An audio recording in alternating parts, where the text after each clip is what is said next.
कारण आजपर्यंत या सर्व भागाची दक्षिण मतदारसंघात सर्व धुरा तुमच्यावर ज्यांनी थोपवून निवांत राहत होती त्यांना तुम्ही आज गल्लीबोळात फिरायला लावलं, त्यामुळे तुम्हाला सलाम आहे. कारण ही ताकद कार्यकर्त्याची आहे. इथं नेता पॅटर्न नाही, इथं कार्यकर्ता पॅटर्न चालणार.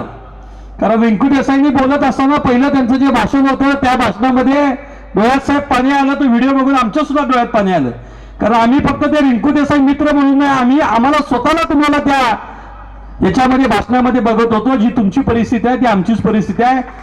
तुम्ही कसं चावून तलाखून द्या सर्व राजकीय पटलावर आला हे मी बघितलेलं आहे.